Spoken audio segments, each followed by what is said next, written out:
कार्यक्रम के पुण्यार्चक हैं स्वर्गीय श्री माणिक चंद जी बज एवं धर्मपत्नी श्रीमती मोहिनी देवी कुचामन सिटी अहमदाबाद की स्मृति में पुत्र एवं पुत्र वधू श्री पारस जैन बज, श्रीमती कुसुम जैन बज, श्री प्रतीक जैन, श्रीमती श्वेता जैन, श्री पराग जैन, श्रीमती मेघा जैन, पौत्री सनाया, पौत्र आरफ, कयान, रिद्दान अहमदाबाद एवं स्वर्गीय सेठ श्री नेमी चंद जी एवं स्वर्गीय श्रीमती बसंत देवी जी पांड्या कुचामन सिटी अहमदाबाद की स्मृति में पुत्र एवं पुत्र वधू श्री दिलीप, श्रीमती सरिता पांड्या, पौत्र एवं पौत्र वधू सनी पांड्या, प्रतिभा पांड्या, पौत्री दिया एवं अनायशा पांड्या, प्रतिष्ठान Diya Infralock Limited, Anaysha Solutions Private Limited, Ahmedabad, Gujarat.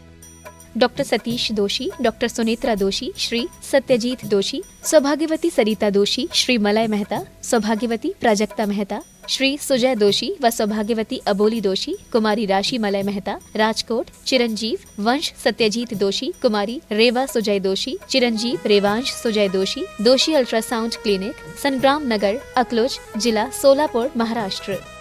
स्वर्गीय श्री आनंदी लाल जी चूड़ीवाल की 28वीं पुण्यतिथि पर धर्मपत्नी श्रीमती इंदिरा मणि देवी चूड़ीवाल, पुत्र प्रदीप चूड़ीवाल, दिलीप चूड़ीवाल, ललित चूड़ीवाल, अनिल चूड़ीवाल, पौत्र राहुल चूड़ीवाल, निखिल चूड़ीवाल, सिद्धार्थ चूड़ीवाल, प्रणय चूड़ीवाल, नीव निवान एवं देवव्रत चूड़ीवाल, निवास Indramani B27, Shri Ram Marg, Shyam Nagar, Jaipur, Rajasthan. Firm Nikhar fashions, front shop, Sarab की mansion, MI road, Jaipur, Rajasthan.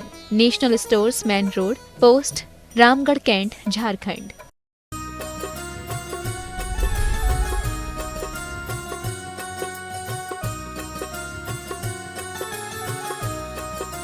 चंदा प्रभु भगवान की जय जय जय। बोलिए परम पूज्य श्रमण संस्कृति उन्नायक संत श्रोमणी आचार्य भगवंत गुरुवर्षी विद्यासागर जी महाराज की जय जय जय। बोलिए परम पूज्य गुणायतन प्रणेता, शंका समाधान प्रवर्तक, भावना युग प्रवर्तक, प्रखर वक्ता मुनिवर श्री 108 प्रमाण सागर जी महाराज की जय जय जय। बोलिए परम पूज्य मुनिवर श्री 108 अरह सागर जी महाराज की जय जय जय। भाव संजोए उर्मे गुरु ने भक्तों ने आकार दिया, भाव संजोए उर्मे गुरु ने भक्तों ने आकार दिया, त्याग तपस्या के द्वारा खुद में ही पुण्य उतार लिया और गुरु प्रमाण सागर ने इस सृष्टि को ये अवदान दिया है। गुणायतन के द्वारा मित्रों सृष्टि को वरदान दिया है, गुणायतन के द्वारा पूरी सृष्टि को वरदान दिया है।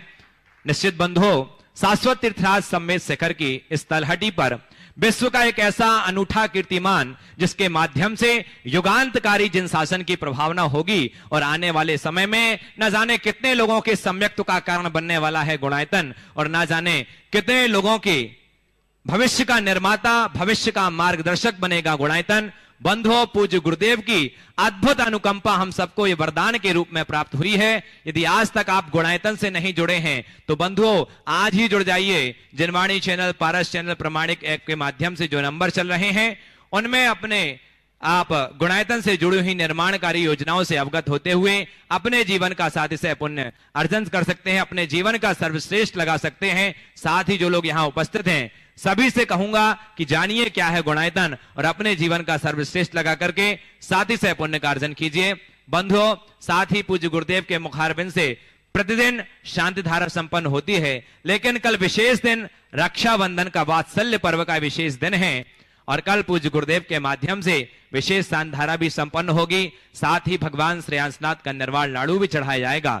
इस विशेष उपलक्ष्य में यदि आप चाहते हैं कि आप अपनी ओर से शांति धारा संपन्न कराएं तो आप नीचे दिए हुए नंबरों पर आप हमें अवगत करा सकते हैं।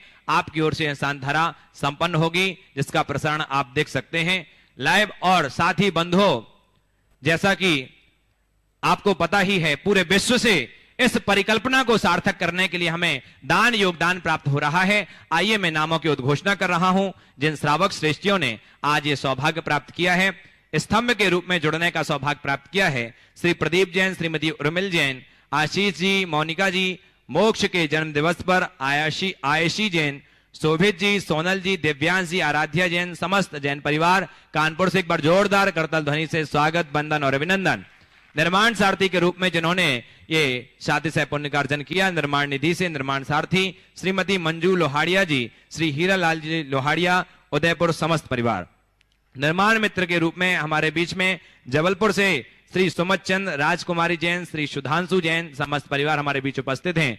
आइए उनके सम्मान के लिए बुलाना चाहूंगा हमारे गुणायतन सीईओ श्री सुभाष जी और साथ ही एनएल जैन साहब गुणायतन कोषाध्यक्ष आए और उनका स्वागत बंदन अभिनंदन करें।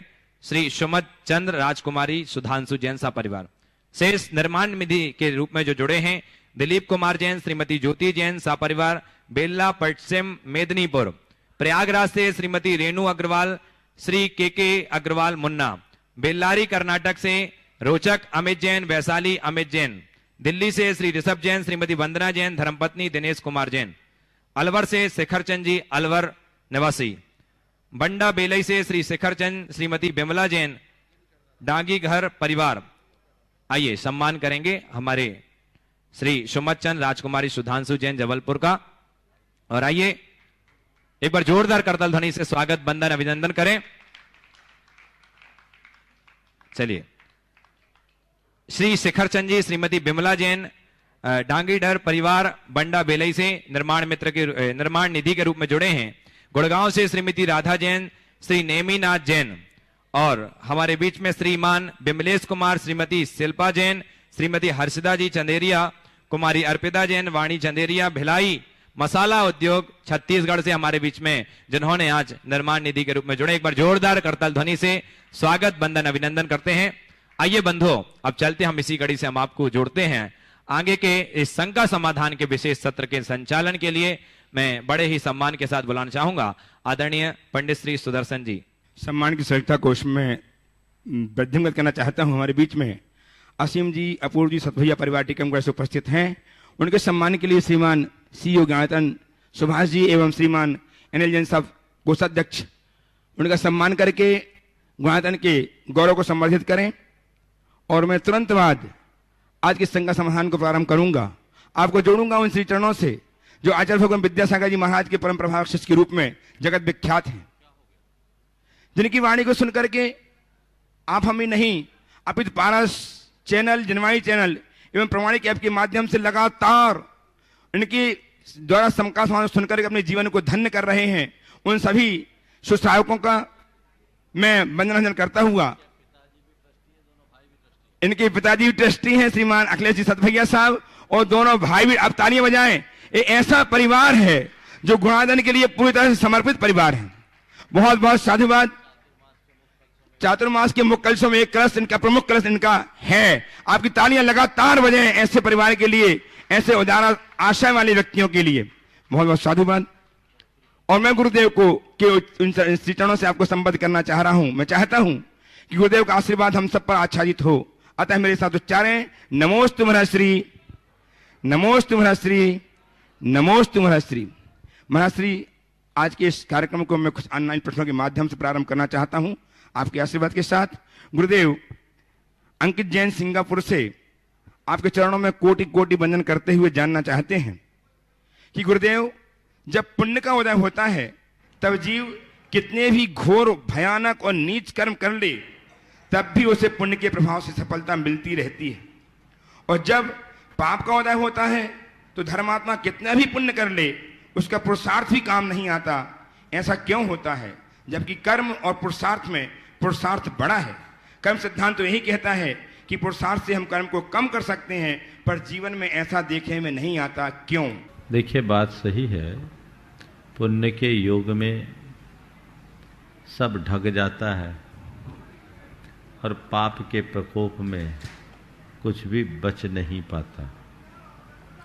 जहाँ तक सवाल है पुण्य के योग में उल्टे सीधे कर्म करने के बाद भी मिलने वाली सफलता का और पापोदय में किए गए अच्छे कार्यों के उपरांत भी असफलता का, इस विषय में पहली बात तो मैं ये कहूँगा कि व्यक्ति बुरे कर्म करके भले सफल हो जाए पर प्रसन्न नहीं रह सकता, और अच्छे कर्म करने वाला कभी यदि कदाचित विफल भले हो जाए पर वो दुखी नहीं होता। पुण्य का प्रत्यक्ष फल संतुष्टि है और पारंपरिक फल सुख समृद्धि है, जबकि पाप का प्रत्यक्ष फल संताप है और पारंपरिक फल दुख दारिद्र्य है। पुण्य पाप का ये क्रम चलता रहता है, बनता बदलता रहता है। जहाँ तक किसी कार्य की निष्पत्ति में होने वाले कारणों का सवाल है, तो हमारे द्वारा जो भी कार्य संपन्न किए जाते हैं उन कार्यों में केवल कर्म ही एक कारण नहीं है। हमारे जीवन में घटित होने वाले कार्यों में कर्म का रोल 20 से 25% ही है। अन्य भी कारण हैं जिसे लोगों ने नहीं समझा। हम लोगों ने तो ईश्वर कर्तृत्व और कर्मवाद दोनों को लगभग समान बना दिया, जबकि कर्मवाद की सही समझ ये नहीं है। कर्म कारक है पर सब कुछ कर्म करता है ऐसा नहीं। कर्म के साथ काल है, दैव है, पुरुषार्थ है, भवितव्य है, स्वभाव है। ये सारे कारण सामग्री जब जुड़ते तब कर्म अपना फल देता है, तब हमारे जीवन के साथ जुड़ता है। तो कार्य के निष्पादक अनेक कारण होते हैं। ये बड़ी भूल भरी धारणा है कि सब बातों को हम केवल कर्म पर लाकर जोड़ देते हैं। ऐसे लोगों के लिए आचार्य कुंद ने कह दिया कि ये धारणा भ्रांत है, और उन्होंने कह दिया लोगस्य कुणदिक बिन्नो जुन्नानम कम मोती। फिर तुमने केवल नाम ही बदला, अर्थ में परिवर्तन नहीं। तो वस्तु के स्वरूप को व्यापकता से समझने के बाद हम इस विषय को अत्यंत स्पष्ट कर सकते हैं। इसलिए क्या करें, हमारे जीवन में जो घटे हमारे हाथ में जो है वो हम करते रहे। परिणाम जो मिले उसे एक संयोग मानकर स्वीकारें। हमारे हाथ में हमारा पुरुषार्थ है जो निरंतर जारी रहना चाहिए, उसमें किंचित भी शिथिलता हम अपनी ओर से ना आने दें। गुरुदेव, सरिता देवी बगड़ा हावड़ा से आपके श्री चरणों में नमन अर्पित करते हुए जानना चाहती हैं। उन्होंने अंग्रेजी में प्रश्न भेजा है। वे कहती हैं, Gurudev, in Jain culture generally one person greet other saying Jai Jinendra. Can we greet our Gurudev और Lord saying Jai Jinendra? If not then भाई। देखिए, बात सही है। जय जिनेन्द्र आज अभिवादन में प्रयुक्त एक शब्द है। इसका अर्थ क्या है? इसका अर्थ है जिनेन्द्र भगवान की सदैव जय हो। मतलब हम भी जिनेन्द्र भगवान के अनुयायी हैं, आप भी जिनेन्द्र भगवान के अनुयायी हों। सर्वत्र जय जिनेन्द्र, जिनेन्द्र भगवान का यशोगान होते रहे। जैन धर्म जयशील बने रहे, जिनेन्द्र भगवान जयशील बने रहे। दिग दिगंत तक जैन धर्म जैन धर्म जैन धर्म का नाम होता रहे। ये है इसके पीछे की मूल भावना। तो ये परस्पर में अभिवादन के लिए प्रयुक्त एक शब्द है। इसमें एक दूसरे को नमस्कार नहीं है। लेकिन जब हम भगवान के समक्ष जाते हैं और गुरु के समक्ष जाते हैं तो उनकी हम वंदना करते हैं।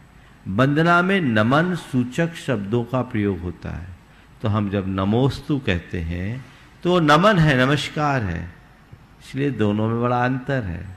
फिर सबका एक प्रोटोकॉल होता है, जिसके लिए जो शब्द उपयुक्त है हमें वही शब्द का प्रयोग करना चाहिए। तो गुरुओं के लिए, भगवान के लिए नमोस्तु, और नीचे आ जाओ तो एलक क्षुल्लक के लिए इच्छामी, आर्यिकाओं के लिए वंदामी और ब्रह्मचारी के लिए वंदना। आपस में जय जिनेन्द्र या नमस्कार, ये अलग अलग है। यद्यपि नमोस्तु कहो और नमस्कार कहो, अर्थ में अंतर नहीं है, लेकिन भाव में बड़ा अंतर है। एक बार मुझसे किसी ने सवाल किया कि महाराज जी, हम भगवान को नमोस्तु कहते हैं, आप लोगों को नमोस्तु कहते हैं, आपस में एक दूसरे को नमस्कार कहते हैं, तो आपको भी नमस्कार कह सकते हैं क्या? हमने कह सकते हैं, लेकिन दोनों में बड़ा अंतर है।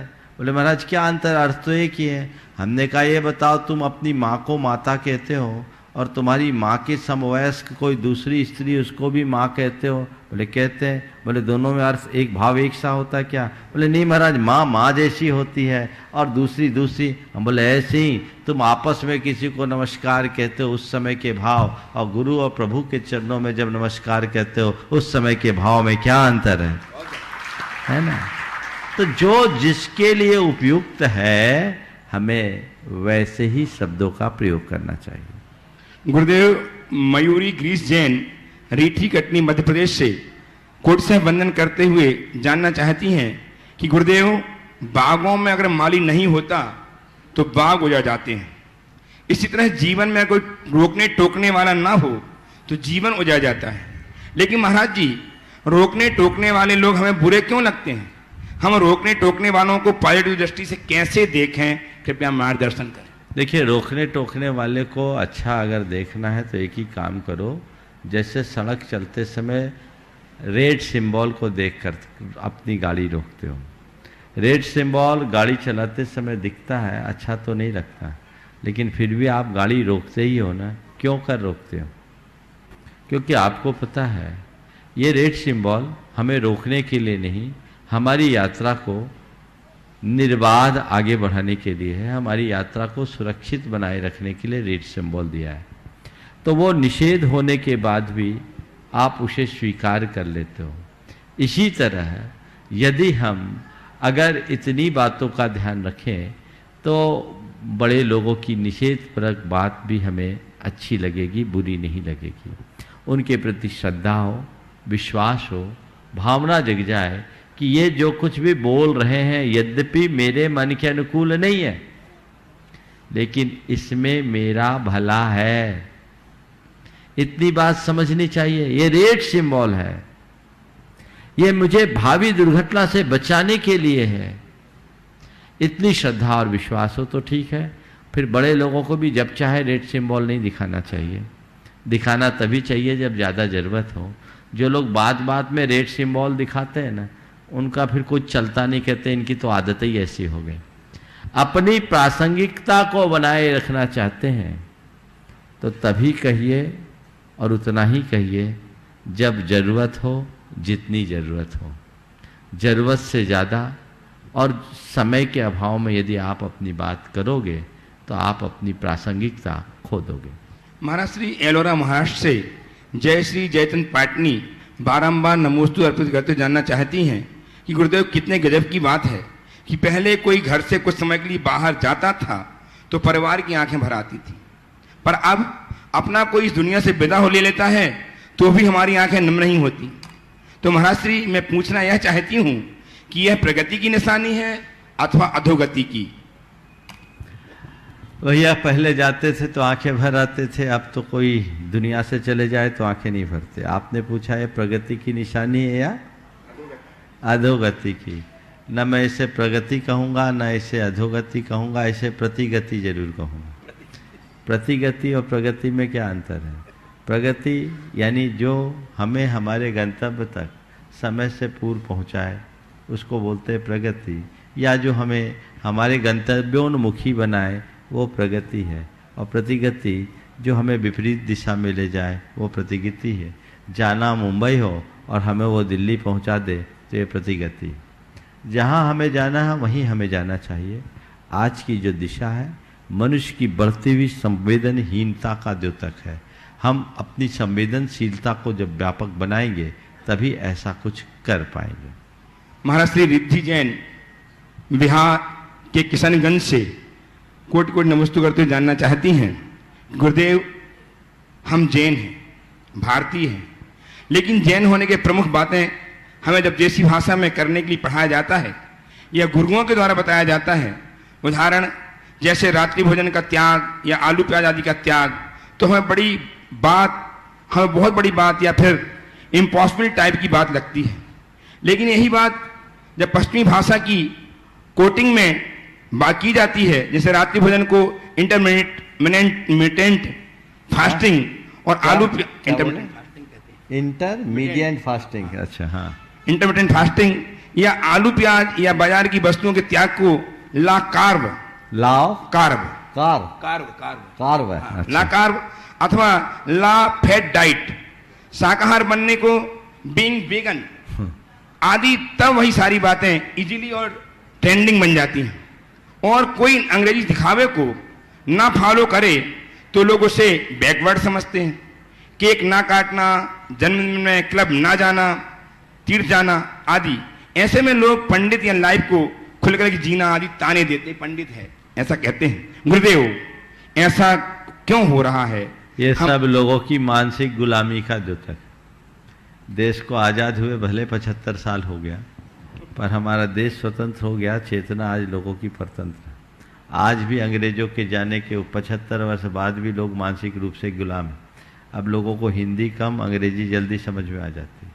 जो हवा पश्चिम से आती लोगों को वही अच्छा लगता है, जबकि प्रकृति पर ध्यान दे तो पश्चिम की हवा बड़ी गर्म होती है, पूरब की हवा ठंडी होती है। और लोगों को ये भी समझना चाहिए कि दुनिया की जो रोशनी है वो पूरब से ही गई है। सूरज सबसे पहले पूरब में उगता है, पश्चिम में तो यहीं से रोशनी जाती, पश्चिम तो अंधेरा देता है। काश लोग इन चीज़ों को जाने और लोगों के हृदय में उनकी सांस्कृतिक निष्ठा जागृत हो, लेकिन ये जगेगी कैसे? आज लोगों की पूरी शिक्षा की पद्धति उल्टी हो गई। शुरू से अंग्रेजी माध्यम में जो लोगों को पढ़ाया जाता है, सिखाया जाता है, चिंतन ही उसकी वजह से वैसा बन गया। और वैसा चिंतन बन जाने के परिणाम स्वरूप लोग उसी भाषा में सोचना शुरू कर देते हैं। नतीजा हम सबके सामने है। हमारी संस्कृति बड़ी पुरातन संस्कृति है और हमारी जो जीवन शैली है बड़ी आदर्श जीवन शैली है। अभी आपको बताऊं, जिस पर नोबेल प्राइज मिला, ऑटोफेजी नाम का एक विज्ञान विकसित हुआ और उन्होंने ये बताया कि लोगों को भोजन के बाद अपने पेट को खाली रखना चाहिए और साथ साथ ये बोला कि 15 दिन में कम से कम एक उपवास करना चाहिए। उससे कैंसर जैसी बीमारी पर नियंत्रण पाया जा सकता है, कैंसर जैसी बीमारी से मुक्ति पाई जा सकती है। वो ऑटोफेजी के सिद्धांत की बात आज कर रहे हैं। जैन शास्त्रों में तो हमेशा से कहा गया है अष्टमी चतुर्दशी को उपवास करो, उपवास नहीं कर सको तो एकासन करो। ये लोग पहले इन सब चीज़ों को करने वाले को लोग ऑर्थोडॉक्स मांगते थे, अब उन्हें समझ में आ रहा है कि ये हमारा वैज्ञानिक सिद्धांत है। काश लोग इन चीज़ों को समझे। इसलिए मैं सभी से ये कहूँगा कि अंधानुकरण न करे, पश्चिम की मुहर पर विश्वास न करे, हर चीज़ की उपयोगिता का खुद अनुभव करे। हमारे शास्त्रों में जो बातें हैं और हमारी परंपरा में जो काम है वह इतना मौलिक है कि उसे अपना ले तो हम अपने जीवन को बहुत बेहतर बना सकते हैं। हम अपने स्वास्थ्य को ठीक रखें, अपने सोच को अच्छा रखें, अपने चिंतन और चरित्र को अच्छा बना सके और एक संतुलित जीवन जी सके। उसके लिए हमें जो जीवन शैली दी गई उसे अपनाना चाहिए और उसे अपना करके ही हम अपना जीवन बेहतर बना सकेंगे। महाश्री, अंतिम ऑनलाइन प्रश्न के रूप में श्रीमती सुरभि सतीश जैन, पाटन परिवार कटनी, ये आपके चरणों में बारंबार नमोस्तु करते हुए जानना चाहते हैं कि गुरुदेव, नदियों का जल मीठा और सागर का जल खारा आखिर ऐसा क्यों, जबकि नदियों का मीठा जल ही प्रवाहित होकर सागर में एकत्रित होता है? देखिए, नदियों का जल मीठा क्यों है और सागर का जल खारा क्यों है, इसके पीछे की मुझे एक बड़ी वजह दिखती। वो ये है कि नदियाँ अपने पास कुछ नहीं रखती, जो होता है सबको बांट देती। नदियाँ अपने पास कुछ नहीं रखती, जो आता है सब बांट दिया करती है। और सागर जो है उसके पास जो आता अपने ही पास रखता, कुछ भी नहीं बांटता। बस मैं इतना ही जानता हूँ, जहाँ वितरण है वहाँ मिठास है और जहाँ संग्रह है वहाँ खारापन। हिंदू जैन धनतेरस तैयार हो, भावना का मोनू लगा हो, वहाँ पहुँच जाए, आपको प्रश्न करना है। इसके पूर्व हमारे बीच में आज श्रीमान जेके जैन साहब ट्रस्टी गुणायतन भोपाल से उपस्थित हैं। गुरुदेव की वंदनार्थ निवेदन करते हुए आए, मंचासीन हो, गुरुदेव का आशीर्वाद प्राप्त करें। और उनका सम्मान करने के लिए श्रीमान एनएल जैन साहब, कोषाध्यक्ष गुणायतन, श्रीमान सुभाष जी जैन, सीईओ गुणायतन, वे आए और इनका सम्मान करें। साथ ही आज गुणायतन के लिए स्वर्गीय श्रीमती किरणबाई हीरालाल जी जैन की पुण्य स्मृति में हीरालाल मूलचंद जी, राजेश हीरालाल जी, अर्चना राजेश जी, रिया राजेश जी, सम्यक राजेश जैन परिवार, गिरगांव, मुंबई, इन्होंने एक सोने की स्वर्ण अंगूठी प्रदान की है। बहुत बहुत साधुवाद। विवान जी कोठारी सपरिवार कोलकाता से इन्होंने जीव दया हेतु 10,000 की राशि संप्रेषित की है, साधुवाद। श्रीमती राधा जी जैन, श्री नैमिना जी जैन परिवार गुड़गांव से, इन्होंने गुणातान निर्माण के लिए 11,000 की राशि संप्रेषित की है। बहुत बहुत साधु, आप तालियां बजें, इनकी अनुमोदना करें तालियां बजा करके। श्री श्रद्धा मिश्री कोटकर जी परिवार नागपुर से, इन्होंने निर्माण हेतु 11,000 की राशि संप्रेषित करके अपने जीवन को धन्य किया है। बहुत बहुत साधुवाद। श्रीमती कविता सुरेश जी बाड़े सपरिवार नागपुर से, इन्होंने भी निर्माण दान के लिए 11,000 की राशि प्रेषित करके अपने भाग को स्वर्णिम बनाया। बहुत बहुत साधुवाद।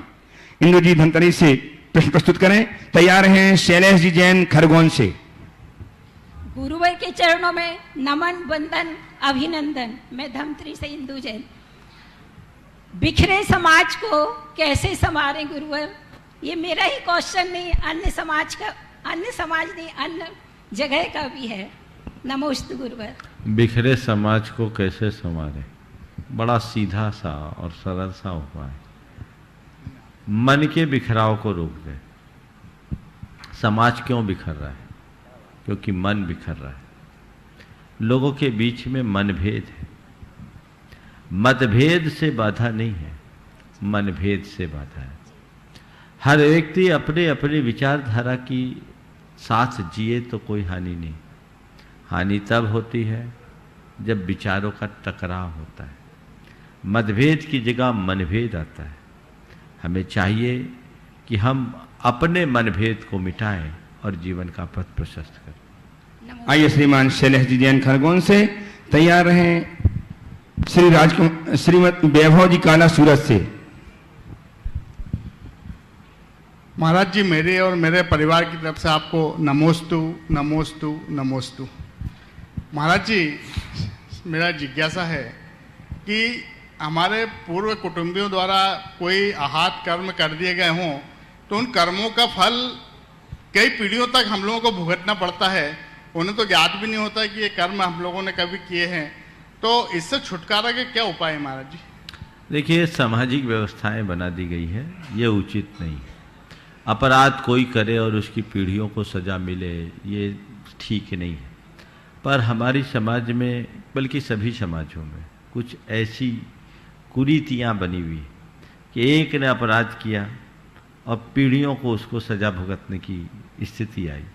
इसके पीछे हमारी समाज का एक बड़ा वर्ग ऐसा बन गया जिसे अछूत बना दिया गया था। एक ज़माने में तो ऐसा था कि वो लोग मंदिर चले जाते थे तो मंदिर धोया जाता था। ये तो गुरुदेव की कृपापूर्ण दृष्टि रही जो उन्होंने सबको गले लगाया और सबका रास्ता खोला। नमस्ते। गुरुदेव हमेशा कहते हैं हमें पाप से घृणा करना चाहिए, पापी से नहीं। पाप घृणा के योग्य है, पापी नहीं। अगर किसी से कोई गलती हो गई तो उसे सुधरने का अवसर देना चाहिए। जिसने गलती की वो सजा और प्रायश्चित का पात्र है, पर जिसमें उसका कोई योगदान ही नहीं और उसमें गलती करते समय जो जन्म ही नहीं लिया, उसके लिए उसका दंड देना कतई उचित नहीं। नमस्ते। उपस्थित श्रीमान वैभव जी काला साहब सूरत से, तैयार हैं। सुश्री शिवानी जी गुना से। नमस्ते गुरुदेव, मैं वैभव काला सूरत से। महाराज जी, मेरी जिज्ञासा है कि पंचायतन शैली क्या होता है और गुण स्थान क्या होता है? कोई आम आदमी मतलब पहले गुण स्थान 14वें गुण स्थान तक कैसे पहुंच सकता है, या हम पहुंच सकते हैं? दोनों चीजें गुणायतन में आ जाओ, समझ में आ जाएगी। पंचायतन शैली क्या होता है ये देखना है तो मंदिर देख लो गुणायतन का, समझ में आ जाएगा। मैं घंटा भर बोलूं उससे अच्छा एक झलक देख लोगे तो ज़्यादा अच्छे से समझ पाओगे। पंचायतन शैली मंदिर निर्माण की एक पुरातन शैली है जिसमें मध्य में एक और चारों दिशाओं में 4 वेदियाँ होती, उसे बोलते हैं पंचायतन शैली का मंदिर। समझ गए? आप देख रहे हैं मध्य में एक वेदी शिखर बन रहा है, चारों दिशाओं में 4 बड़े बड़े मंदिर हैं, तो ये पंचायतन शैली का मंदिर है। अभी देश में जितने भी मंदिर बन रहे हैं और अभी बने हैं, ज़्यादातर मंदिर नागर शैली के मंदिर हैं, लेकिन ये मेरे ख्याल से जैन समाज का तो पहला मंदिर है जो पंचायतन शैली का मंदिर है। ये अपने आप में बहुत अद्भुत है, आकर्षक है और आप लोगों को आकर्षण इसका देख ही रहा है। गुणस्थान क्या होता है यही तो आपको बताना है गुणायतन में। गुणायतन आ जाने के बाद हर बच्चे को मालूम पड़ेगा कि हमारा गुणस्थान क्या है और क्या होना चाहिए। मिथ्या दृष्टि क्या होता है, सम्यक दृष्टि क्या होता है, श्रावक क्या होते हैं, मुनिराज क्या होते हैं, कैसे होता है ध्यान, कैसे होती है कर्मों की निद्रा, कैसा होता है केवल ज्ञान, कैसा होता है भगवान का समोसरण, कैसी खिलती है भगवान की दिव्य वाणी, कैसा होता है भगवान का श्री विहार, और कैसे करते हैं भगवान मोक्ष गमन। इन सब की साक्षात अनुभूति आपको गुणायतन में होगी। समझ गए? मैं कहूँगा जैन तत्व ज्ञान का समग्र बोध कुछ पलों में आपको गुणायतन में आने में मिल जाएगा। सुश्री शिवानी जी गुना से पहुंचे और प्रस्तुत हों और तैयार रहें। असित जी, अर्चना जी, मेहराना साहब, कोलकाता ट्रस्टी गुणायतन। नमोस्तु महाराज श्री। मेरी शंका यह है कि जब हम युवा वर्ग शाश्वत तीर्थ क्षेत्र आते हैं तो हम पूरी भावों के साथ आते हैं, पर वहाँ आकर हम सिर्फ सुविधाएं ढूंढते हैं। जैसे टेस्टी खाना नहीं मिलता तो हम बाहर का खाना खाते हैं और हम संयमित नहीं रह पाते हैं। तो हम किस तरीके से अपने ऊपर संयम रखें तीर्थ क्षेत्रों पर, मेरी शंका का समाधान कीजिए। देखिए, बात सही है। आजकल तीर्थ क्षेत्रों में सुविधाएं बढ़ गई। सुविधाओं के बढ़ने का सकारात्मक फल ये रहा कि तीर्थ यात्रियों की संख्या बढ़ी, लेकिन सुविधाओं को बढ़ जाने के साथ साथ लोगों की मानसिकता भी बिगड़ गई। अब लोग तीर्थ यात्रा को तीर्थ यात्री बनकर कम सैलानी बनकर ज़्यादा करने लगे हैं। ये जो रिलीजियस टूरिज्म बढ़ गया है तो लोग एक टूरिस्ट की तरह आने लगे हैं। तो ये चीज़ें ठीक नहीं है। ऐसा करने से आपका पुण्य छीन होता है।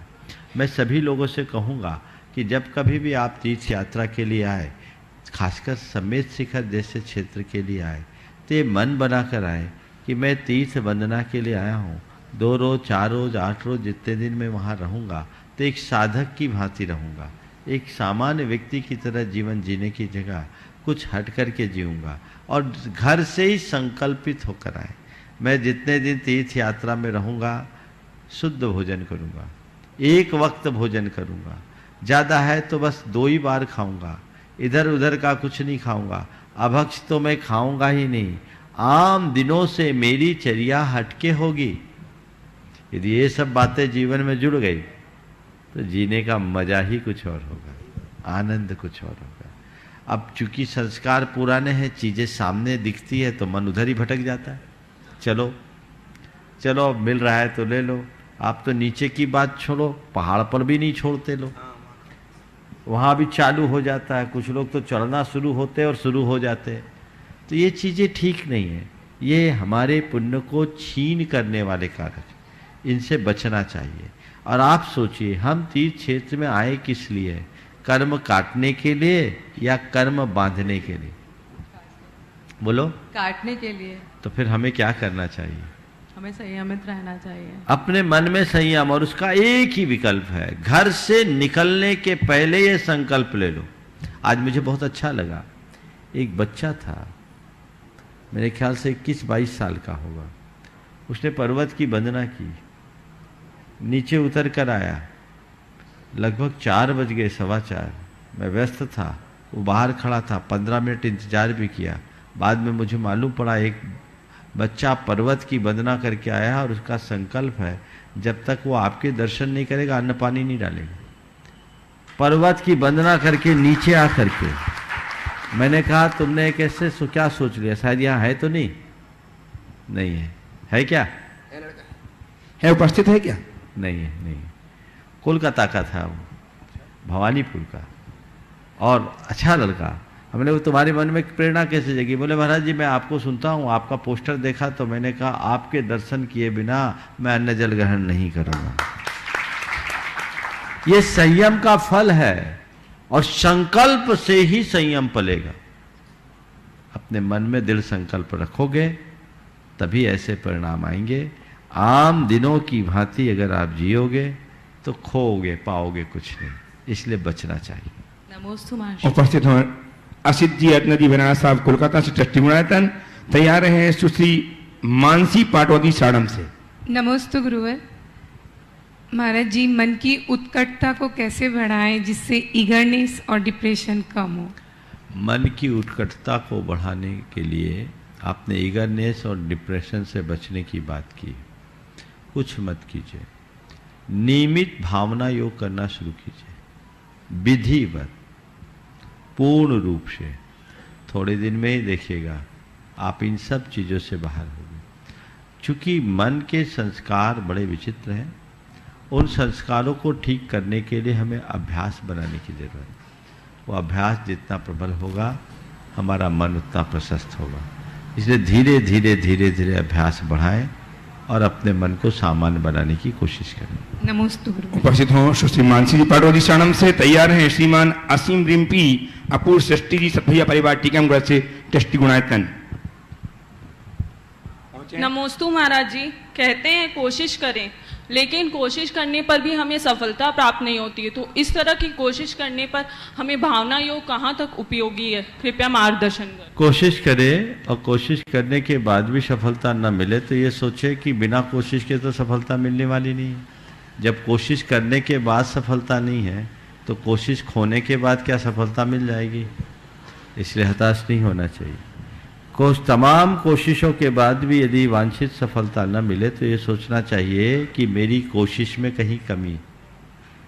और भावना योग के हिसाब से ये सोचना चाहिए कि मैं कामयाब होऊंगा, मैं कामयाब होऊंगा। ये मत सोचिए कि मुझे सफलता नहीं मिल रही, मुझे सफलता नहीं मिल रही, मुझे सफलता नहीं मिल रही।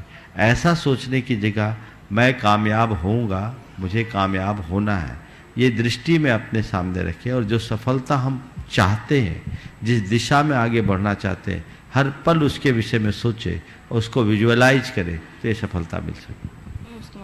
उपस्थित हों श्रीमान असीम जी अपूर्व जी अपने परिवार के साथ और तैयार हैं निवेदिता मोदी इंदौर से। नमोस्तु गुरुदेव। नमोस्तु नमोस्तु नमोस्तु गुरुदेव। जब परिस्थितियां अनुकूल ना हो और मन अत्यधिक विचलित हो, ऐसे समय में सभी कहते हैं धैर्य रखना चाहिए। गुरुदेव मेरा सवाल है, क्या धैर्य रखने की भी कोई सीमा होती है? पेशेंस की कितनी सीमा है? कृपया मार्गदर्शन दें। देखिए, धैर्य इसी का नाम है जिसकी कोई सीमा नहीं। अगर धैर्य में भी आपने सीमा ढूंढ ली, इसका मतलब मन में कहीं अधैर्य है।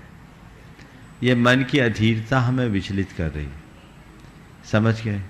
तो हमें अपने मन को संबोधना चाहिए और सोचना चाहिए कि इसका फल तो धीरज से ही मिलेगा। हमें अंतिम संभावना तक धैर्य रखना चाहिए। और फिर एक बात और सोचने और समझने की, जब चीज़ें हमारे नियंत्रण से बाहर हैं तो हमारे हाथ में है क्या? धैर्य रखना है ना। अधीर होकर के भी हमें उनका सामना करना है और धैर्य से भी हमें उनका सामना करना है। हम किसे प्राथमिकता देंगे? तो हमें अंतिम क्षण तक धैर्य रखना पड़ेगा। किसी ने एक दार्शनिक से पूछा, संभवतः टॉल्स्टॉय से या जॉर्ज बर्नार्ड शॉ से, उन्होंने धैर्य के बारे में लोगों को कहा, तो क्या धैर्य से आप चलनी में पानी रोक लेंगे? सीधा सीधा सवाल।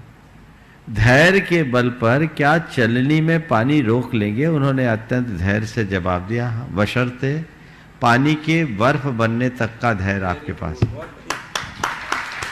धन्यवाद गुरुदेव। पानी का बर्फ बनने तक का धैर्य आपके पास हो तो होगा। इसलिए धैर्य रखना ही चाहिए। अपूर्व। नमोस्तु गुरुदेव। नमोस्तु नमोस्तु नमोस्तु।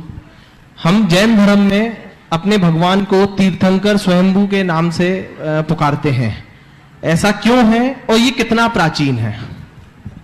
तीर्थंकर शब्द बहुत प्राचीन है। जब से जैन धर्म है तब से तीर्थंकर, और स्वयंभू भी उसी समय से। तीर्थंकर शब्द का अर्थ क्या? जो तीर्थ करे उसका नाम तीर्थंकर। तीर्थ क्या है? द्वादशांग रूप आगम और उस पर आधारित चतुर्विध संघ, मुनि, आर्यिका, श्रावक, श्राविका। प्रत्येक तीर्थंकर अपने काल में द्वादशांग रूप आगम और चतुर्विध संघ की स्थापना करते हैं, इसलिए वे तीर्थंकर कहलाते हैं। उन्हें स्वयंभू इस वजह से कहा जाता है कि वह स्वदीक्षित होते हैं, उन्हें किसी और की प्रेरणा की जरूरत नहीं होती, इसलिए वह स्वयंभू कहलाते हैं। तो तीर्थंकरत्व और स्वयंभूपना उनके साथ जुड़ा हुआ है, और ये दोनों शब्द उतने ही पुराने हैं जितना कि जैन धर्म। नमोस्तु गुरुदेव। आइए श्रीमान निवेदिता मोदी इंदौर से। तैयार हैं श्रीमान जेके जैन साहब टेस्टिमोनियल भोपाल से। नमोस्तु महाराज जी, मैं निवेदिता मोदी इंदौर से। महाराज जी, मेरा प्रश्न है, अखंड सौभाग्यवती स्त्री उन्हीं को क्यों कहा गया जिनकी प्रथम संतान पुत्र है, जबकि हमारे धर्म में इस तरह का पुत्र और पुत्री में कोई भेद भगवान आदिनाथ ने भी नहीं किया था। ये सवाल उनसे कहा करिया करो जो ऐसा बोलते हैं। महाराज जी, पंचकल्याणक में कई जगह ये बोला जाता है, पंडितों का काम है, मुझे ये बात हजम नहीं होती। क्योंकि महाराज जी मैं भी एक पुत्री की हाँ माँ हूँ। मैं इन सब बातों पर विश्वास नहीं रखता, ये बहुत बात की चीजें हैं, अर्वाचीन ग्रंथों में है। इसलिए फिर तो मैं कहूँगा कि बहुत सारे हमारे भगवान ऋषभदेव में, खैर भरत और बाहुबली पहले पुत्रों में थे, लेकिन ऐसे कुछ चीज़ें नहीं हैं, इसको हम सौभाग्य से जोड़ते हैं। ये मध्यकालीन साहित्य का प्रभाव है। यद्यपि प्रतिष्ठा ग्रंथों में भी ऐसा स्पष्ट देखने को मुझे कहीं नहीं मिला, ये हमारे पंडितों ने बना दिया और वो उन सब चीज़ों को जोड़ते हैं। मुझे जचता नहीं, मैं अपने सामने तो ये मान्यता ही नहीं रखता, मैं जो आते हैं उन्हीं को सौभाग्यशाली मानता हूँ। हमें धर्म के समय में सौभाग्यशाली उन्हें मानना चाहिए जो व्रती है, सबसे बड़ा भाग्य तो उसका। धनोटा दमोह। नमोस्तु गुरुवर, गुरु जी के चरणों में बारंबार नमोस्तु।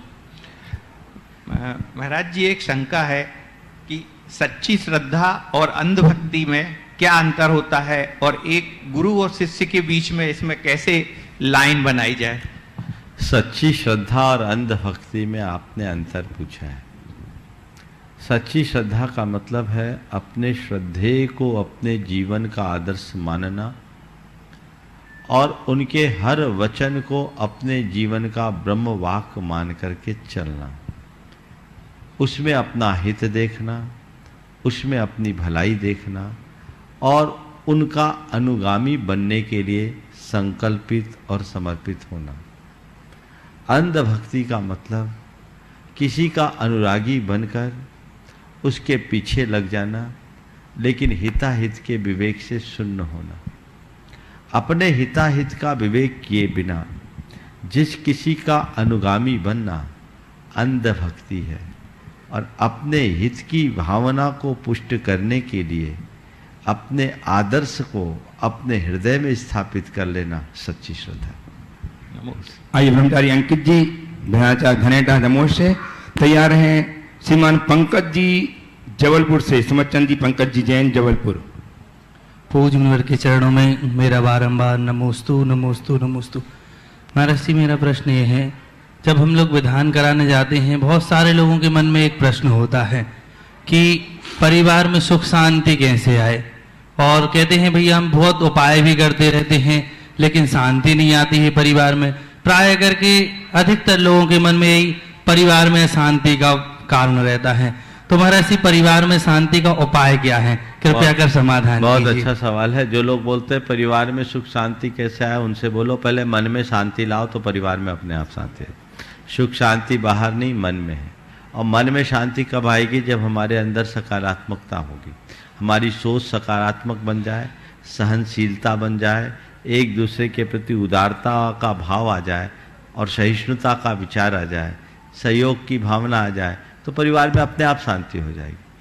आज पारिवारिक अशांति का मूल कारण क्या है? बाहर की विविधताओं के कारण लोग अशांत कम है, अपने भीतर के अहम के कारण लोगों में अशांति ज़्यादा है। ईगो का टकराव है, लोग आपस में उलझते हैं, आपस में बनती नहीं, पटती नहीं। मैं ऐसे परिवारों को जानता हूँ जो घोर अभाव और विपत्तियों से जूझ रहे हैं, फिर भी आपस में प्रेम है। और मैं ऐसे परिवारों को भी जानता हूँ जिनके जीवन में सबका सद्भाव है, लेकिन उसके बाद भी आपस में शांति नहीं है, आपस में लड़ रहे हैं। क्यों लड़ रहे हैं? मन में क्षुद्रताएं जब विकसित होती है तो इस तरह की कटुता बढ़ती है, और यही कटुता हमें अंदर से तोड़ती है। तो मन को शांत बनाए, हमें आध्यात्मिक बनना चाहिए। लोगों का एक भ्रमपूर्ण विश्वास है कि मैं ये मंत्र जप लूँगा तो मेरे घर में शांति हो जाएगी, मैं ये पाठ कर लूँगा तो मेरे घर में शांति हो जाएगी। अरे इन सब चीज़ों से यदा कदा कोई आपद विपद की संभावनाएं टल सकती है, लेकिन आपसी सौहार्द के लिए तो हमें उसकी जड़ में जाना पड़ेगा। सौहार्द किस लिए बिगड़ा? हमारे मन की कटुता के कारण। तो वो आएगा कैसे? जब मन में प्रसन्नता हो, मन में सरलता हो, मन में एक दूसरे के प्रति प्रेम और सद्भाव हो, वो चीज़ें विकसित होनी चाहिए। तो मन की शांति ही परिवार की शांति का आधार है। ये श्रीमान पंकज जी समितन जी जैन जबलपुर से। तैयार हैं श्रीमती कमल जी जैन कोटा से। हे गुरुदेव, मेरे व मेरे पूरे परिवार की ओर से आपके चरणों में कोटि कोटि नमन। हे गुरुदेव, नमोस्तु नमोस्तु नमोस्तु। हे महाराज जी, मेरी शंका यह है कि कोई व्यक्ति जो पहले धर्म से जुड़ा हुआ था,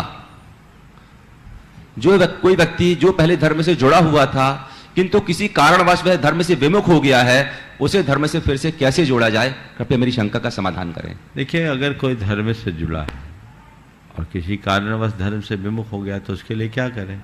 पहला काम करे कि उसके कारण की पड़ताल करें, किस वजह से, वो कारण क्या आया।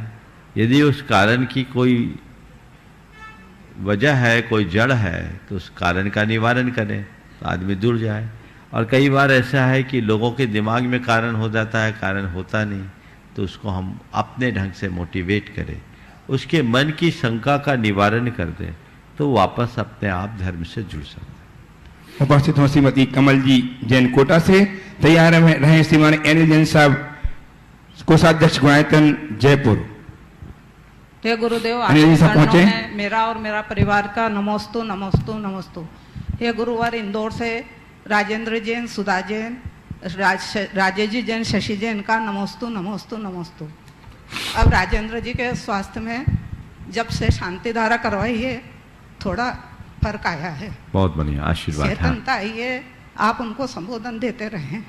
आशीर्वाद। हाँ, बोलो। और मेरा प्रश्न है महाराज जी, शुभोपयोग की मुख्यता गुणता किसे कहते हैं और कौन से गुण स्थान से कौन से गुण स्थान तक होती है? अभी कुछ दिन पहले मैंने अपने प्रवचन में इस पर विस्तार से चर्चा की है और आने वाले दिनों में पुनः इसकी चर्चा होगी, है ना। अभी संक्षेप में मैं इससे इतना ही कहूँगा कि आम गृहस्थों के लिए शुभोपयोग ही धर्म है, समझ गए। उसके अलावा उसके पास और कोई दूसरा रास्ता नहीं है। और शास्त्रों के अनुसार चौथे से छठे गुण स्थान तक शुभोपयोग होता है। उपस्थित हो श्रीमान एनिल जैन साहब, कोषाध्यक्ष गुणायतन जयपुर। तैयार रहें सुश्री राशि जैन, विवेकानंद नगर दमोह। सादर नमोस्तु महाराज श्री।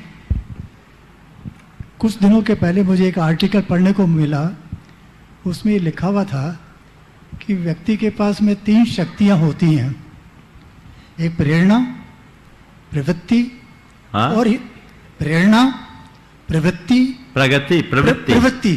और इच्छा शक्ति। अरे जी, व्यक्ति के पास में 2 तो होती हैं, प्रेरणा और प्रवृत्ति, लेकिन महाराज जी इच्छा शक्ति की क्या आवश्यकता है? क्या अगर आवश्यकता है तो क्यों?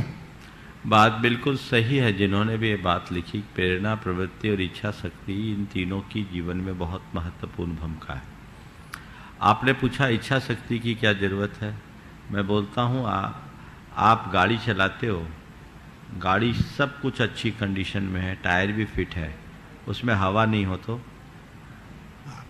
बोलो, चलना पड़ा मुश्किल है। गाड़ी चल किससे रही है? व्हील पर। व्हील पे। हवा का क्या रोल है? हवा का तो रोल क्या रोल है? हवा उसको गति देती है, उसके बाद टायर से हवा उसके संतुलन को बनाती है, गति देती है। बस यही हमारे अंदर की इच्छा शक्ति। हमारे लिए कितनी भी बड़ी प्रेरणा हो और हम कितनी भी बड़ी प्रवृत्ति करें, अंदर इच्छा शक्ति नहीं है तो कुछ काम ही नहीं हो पाए। वस्तुतः मनुष्य की समस्त प्रवृत्तियां उसकी इच्छा शक्ति पर निर्भर करती है और उस इच्छा शक्ति को बढ़ाने में सहायक होती है प्रेरणा। स्व प्रेरणा भी होती है, पर प्रेरणा भी होती है। हम एक दूसरे की से प्रेरित होकर के भी अपनी इच्छा शक्ति को बलवान बना लेते हैं, तो ये चीज़ें साथ साथ बनी रहती है। तो हमें हमेशा इस बात को ध्यान में रखना चाहिए कि प्रेरणा और प्रवृत्ति के साथ साथ इच्छा शक्ति को बलवान बनाएं, क्योंकि उसके बिना हम अपनी गाड़ी को गति नहीं दे सकते। नमोस्तु महाराज श्री। सुश्री राशि जैन दमोह से उपस्थित हो। तैयार हैं सीईओ गुणायतन श्रीमान सुभाषी जैन दिल्ली। गुरुदेव के चरणों में बारंबार नमोस्तु नमोस्तु नमोस्तु। गुरुदेव, त्रिदंड क्या है? त्रिदंड क्या है? लघु त्रिदंड, त्रिदंड, लघु प्रतिक्रमण पाठ में त्रिदंड। हाँ हाँ, त्रिदंड यानी 3 प्रकार का दंड, अर्थात मन, वचन और शरीर की खोटी प्रवृत्तियां। क्या? मन, वचन और शरीर की खोटी प्रवृत्तियां दंड है जो आत्मा को दंडित करते हैं। इसका दंड कष्ट भोगना पड़ेगा आत्मा को। इसलिए मन वचन काय की खोटी प्रवृत्तियों से बचना चाहिए। आइए श्रीमान सुभाष जी जैन सी योगायतन दिल्ली से तैयार हैं। श्रीमती अंजू जी जैन ट्रस्टी योगायतन कोटा। परम श्रद्धेय गुरुदेव के चरणों में शत नमन। गुरुदेव, अभी इस काल चक्र के पंचम काल में हम लोग हैं और प्रथम 3 काल भोग भूमि के नाम से जाने जाते हैं। भोग भूमि काल कल्प वृक्ष होते हैं जो इच्छा के अनुसार फल देते रहते हैं। तो उस समय मनुष्य का क्या रोल रहता होगा गुरुदेव? उस समय धर्म भी नहीं होता, तीर्थंकर भी नहीं होते, तो धर्म भी नहीं होता होगा, तो कैसे निष्क्रिय रहते होंगे लोग? और क्या ये भोग भूमि में जानवरों पे, त्रियंचों के ऊपर भी उनकी इच्छा से उनको भोजन मिल जाता है या उनको परिश्रम करना पड़ता है गुरुदेव? देखिए, भोग भूमि के काल में धर्म होता है, किसने कहा धर्म नहीं होता? भोग भूमि में भी सम्यक दृष्टि लोग होते हैं, वहाँ उन्हें मुनिगणों से यदा कदा धर्मोपदेश भी मिल जाता है। विद्याधर और देव लोग भी उनको संबोधनार्थ आते हैं, वे आपस में भी धर्म चर्चा कर लेते हैं, समझ गए? उन्हें धर्म श्रवण नाम के सम्यक दर्शन का एक निमित्त भी होता है। हाँ, जहाँ तक तिर्यंचों के द्वारा वहाँ उनकी मनोवांछित पदार्थों के मिलने का सवाल है, तो तिर्यंचों को भी मन में जो इच्छा होती है, कल्प वृक्ष नर पशु सबको समान रूप से फल प्रदान करते हैं। आइए श्रीमती अंजू जी जैन ट्रस्टी गुणायतन कोटा से तैयार है श्रीमान राजकुमार जी जैन गुणायतन। नमोस्तु गुरुदेव, नमोस्तु नमोस्तु। गुरुदेव, क्षमा हमेशा गलती की होती है, धोखे की नहीं। कुछ लोग धोखा देते हैं और क्षमा का दिखावा करते हैं, तो गुरुदेव उस दिखावे को नजरअंदाज करते हुए हम अपने व्यक्तित्व को कैसे ऊपर उठाएं कि उन्हें क्षमा कर सकें? देखिए, बात सही है, क्षमा गलती की होती है, धोखे की नहीं। आपने पूछा है कई लोग ऐसे हैं जो धोखे को भी करके क्षमा का दिखावा करते हैं।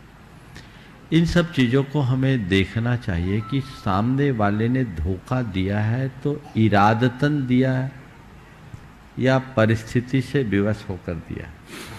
जो व्यक्ति इरादतन धोखा दिया है वो धोखेबाज की श्रेणी में आता है और ऐसे लोग विश्वास के योग्य नहीं होते।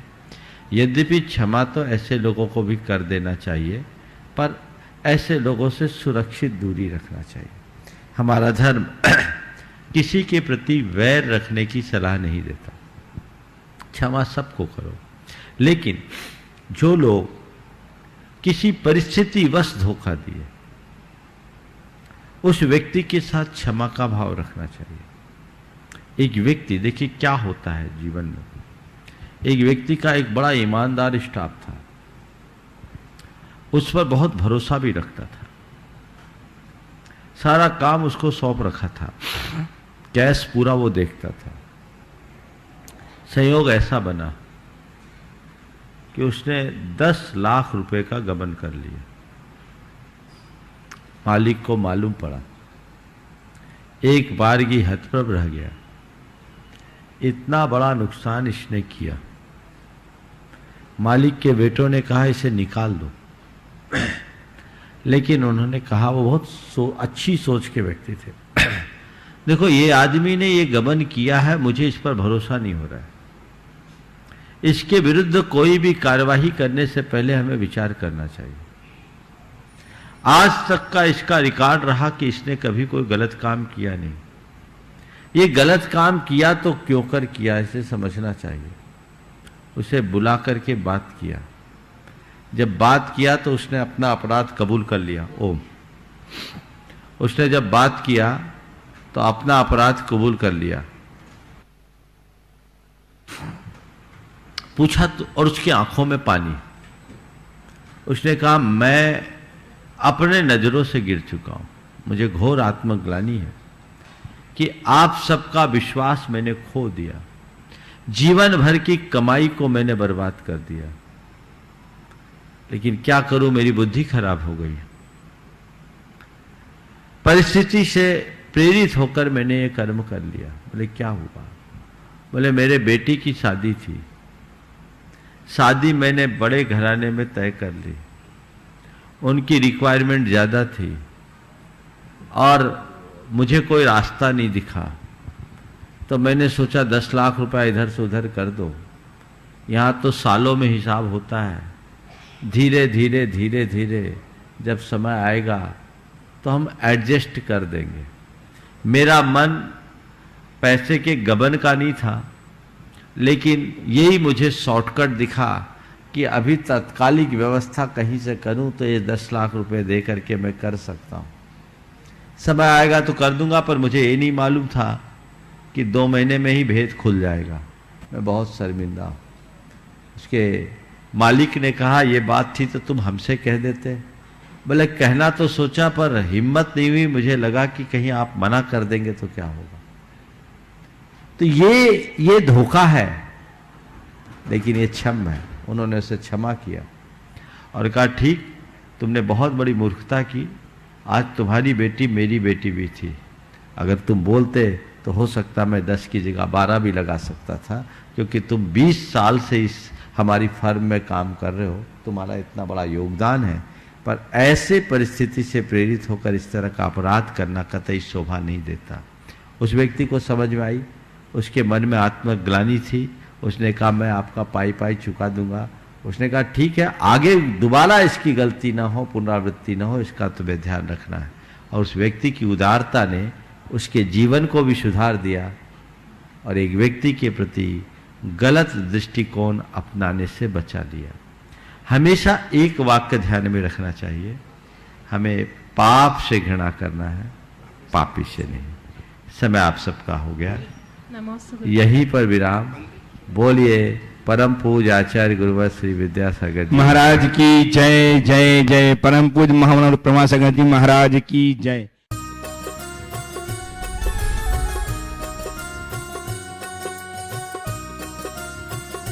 इस कार्यक्रम के पुण्यार्चक थे स्वर्गीय श्री माणिक चंद जी बज एवं धर्मपत्नी श्रीमती मोहिनी देवी कुचामन सिटी अहमदाबाद की स्मृति में पुत्र एवं पुत्र वधू श्री पारस जैन बज, श्रीमती कुसुम जैन बज, श्री प्रतीक जैन, श्रीमती श्वेता जैन, श्री पराग जैन, श्रीमती मेघा जैन, पौत्री सनाया, पौत्र आरव, कयान, रिद्दान अहमदाबाद एवं स्वर्गीय सेठ श्री नीमी चंद जी एवं स्वर्गीय श्रीमती बसंत देवी जी पांड्या कुचामन सिटी अहमदाबाद की स्मृति में पुत्र एवं पुत्र वधू श्री दिलीप, श्रीमती सरिता पांड्या, पौत्र एवं पौत्र वधू सनी पांड्या, प्रतिभा पांड्या, पौत्री दिया एवं अनायशा पांड्या, प्रतिष्ठान Diya Infralock Limited, Anaysha Solutions Private Limited, Ahmedabad, Gujarat.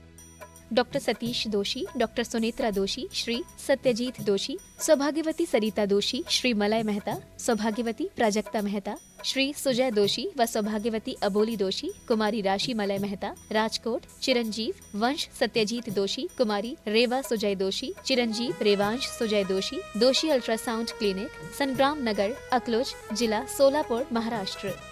स्वर्गीय श्री आनंदी लाल जी चोड़ीवाल की 28वीं पुण्यतिथि पर धर्मपत्नी श्रीमती इंद्रामणि देवी चोड़ीवाल, पुत्र प्रदीप चोड़ीवाल, दिलीप चोड़ीवाल, ललित चोड़ीवाल, अनिल चोड़ीवाल, पौत्र राहुल चोड़ीवाल, निखिल चोड़ीवाल, सिद्धार्थ चोड़ीवाल, प्रणय चोड़ीवाल, नीव निवान एवं देवव्रत चोड़ीवाल, निवास Indramani B27, Shri Ram Marg, Shyam Nagar, Jaipur, Rajasthan. Firm Nikhar fashions, front shop, Sarab की mansion, MI road, Jaipur, Rajasthan. National stores, main road, post, Ramgarh, cantt, Jharkhand.